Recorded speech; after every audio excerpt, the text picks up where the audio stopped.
दोस्तों, आप सबका स्वागत है हॉरर टून्स वर्ल्ड टीवी में, जहां हम लोग हर दिन एक नई भूतिया कहानी सुनते हैं।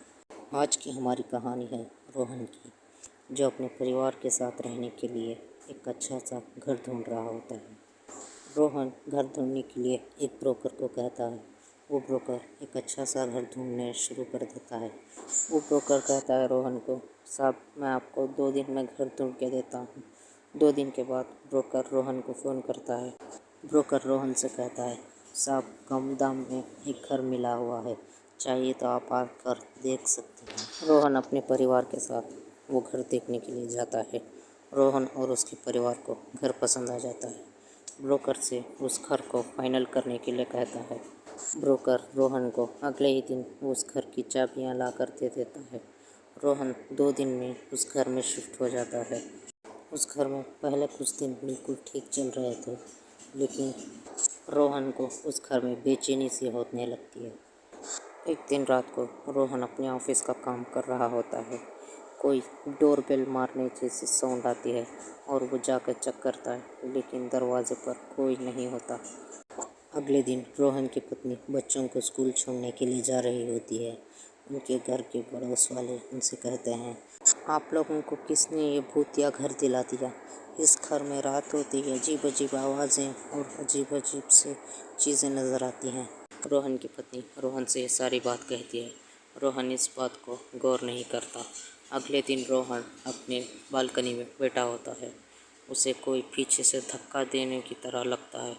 तब रोहन इस बात को अपनी पत्नी से कहता है। उसकी पत्नी कहती है, मुझे पहले से ही शक था, कोई इतना अच्छा घर कम दाम में हमें क्यों देगा। रोहन इस घर के बारे में अड़ोस पड़ोस वालों से कुछ जानकारी हासिल करता है। अड़ोस पड़ोस वाले रोहन से कहते हैं, इस घर में एक बूढ़ा इंसान रहता था, लेकिन कुछ दिनों से वो नज़र नहीं आ रहा। उसके बच्चों ने इस घर को बेचने को सोचकर उस ब्रोकर को कहा था।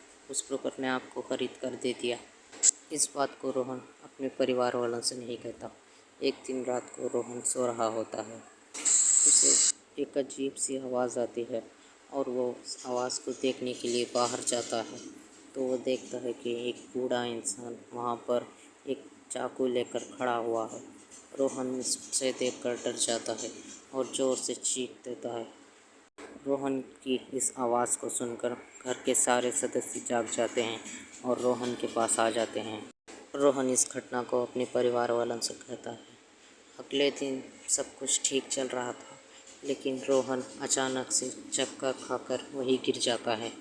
रोहन को अस्पताल लेकर जाया जाता है। रोहन की पत्नी घर पर अकेली होती है।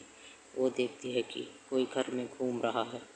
वो चेक करने के लिए जाती है। अचानक से एक बहुत ही बूढ़ा इंसान, जिसके मुंह पर बहुत सारा खून लगा हुआ है, उसके सामने आ जाता है और वो डर कर घर के बाहर भाग जाती है।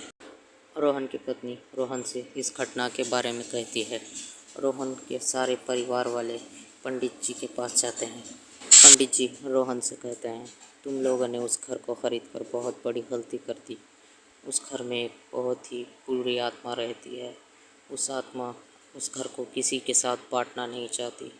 तुम्हें अगर वो घर चाहिए तो तुम्हें उस आत्मा का शरीर जलाना होगा। रोहन पंडित जी को कहता है, आप कोई पूजा या हवन क्यों नहीं करते? शायद उससे उस आत्मा को शांति मिल जाए और घर छोड़कर चला जाए। पंडित जी रोहन की इस बात को सुनकर, चलो एक बार प्रयास किया जाए कर पूजा करने के लिए उस घर में आते हैं। अगले दिन रोहन पूजा करवाने के लिए सारी तैयारी कर चुका होता है। पंडित जी आने वाले होते हैं, इतने में ही पूजा करने वाला मंडप जल जाता है। इस घटना को देखकर पंडित जी रोहन से कहते हैं, उस आत्मा को पूजा से नहीं मारा जा सकता। उस आत्मा का शरीर जलाएंगे तो ही उस आत्मा का खात्मा हो सकता है। तुम्हें उस आत्मा का शरीर जलाना ही होगा। ऐसा कह रहे होते हैं, इतने में ही वो आत्मा रोहन की पत्नी पर हावी हो जाती है और कहती है, तुम लोग इस घर को छोड़कर चले जाओ, वरना मैं तुम्हें मार दूंगा। इस बात को सुनकर पंडित जी, तुम इनके पीछे क्यों पड़े हो? तुम्हें तो इस घर में क्या हुआ था, मुझे बताओ। वो आत्मा पंडित जी से कहती है, मैं बालकनी में खड़ा था, किसी ने मुझे ज़ोर से पीछे से धक्का दिया, मुझे मार दिया। वो कौन था? मैं जाने बगैर मैं इस घर को छोड़कर नहीं जाऊंगा। इस बात को सुनकर रोहन डर जाता है और घर के पड़ोस वालों से पूछता है। वो कहते हैं इस घर में जो बूढ़ा इंसान था उसके बच्चे इस घर को हथियाने के लिए बहुत कुछ कर रहे थे।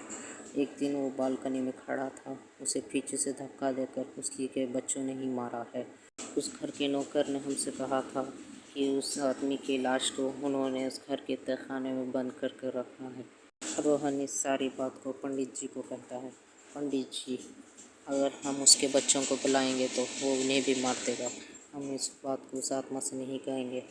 पंडित जी रोहन से कहते हैं, मैं कुछ समय के लिए उस आत्मा को अपने वश में कर लूँगा, तुम जाकर उस आत्मा का शरीर जला देना। इस बात को सुनकर रोहन तैयार हो जाता है। पंडित जी पूजा कर उस आत्मा को अपने वश में कर लेते हैं। रोहन जाकर उस शरीर को ढूंढ रहा ही होता है। वो आत्मा पंडित जी से मुक्त होकर रोहन का पीछा करती है। वो आत्मा रोहन की ओर एक बड़ी सी लोहे की रॉड फेंकती है।